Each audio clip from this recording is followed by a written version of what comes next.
மக்களை காப்போம் தமிழகத்தை மீட்போம் சுற்றுப்பயணத்தில் குன்னூர் சென்றுள்ள அதிமுக பொதுச் செயலாளர் எடப்பாடி பழனிசாமி பிரச்சாரம் மேற்கொண்டு வருகிறார். அதனை பார்க்கலாம். இன்றைக்கு குன்னூர் வருவதற்கு முன்பாகவே சகோதரர் கேட்டேன், மழை வருமா வராதான்னு கேட்டேன். அவர் சொன்னார், மீண்டும் பொன்மனச்செம்மல் புரட்சி தலைவர் அம்மாவுடைய ஆட்சி மலர்வதற்காக நீங்க வர்றீங்க, அதை எடுக்கின்ற முயற்சி வெற்றி பெறும். அதனால வருண பகவான் நமக்கு அருள் புரிவார். அதனாலதான் இன்றைக்கு வானம் மந்தமாக இருந்தாலும் மேகமூட்டத்தோடு இருந்தாலும் உங்களை எல்லாம் சந்தித்து எழுச்சி ஆற்றுகின்ற ஒரு பாக்கியத்தை இறைவன் கொடுத்துக்கின்றார். இன்றைக்கு வருண பகவான் நமக்கு ஒத்துழைப்பு கொடுத்துக்கின்றார்.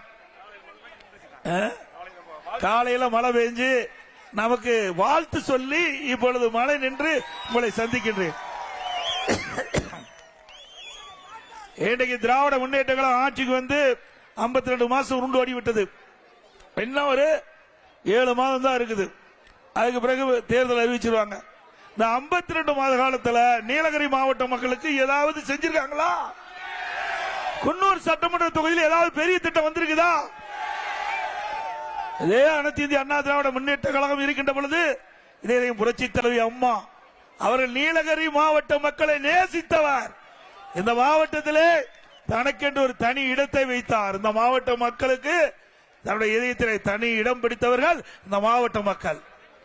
எப்பொழுது பார்த்தாலும் நீலகிரி மாவட்டத்திற்கு வருகை தந்து அவர்கள் இந்த மக்களை அவ்வப்போது சந்தித்துக் கொண்டிருந்தார்கள்.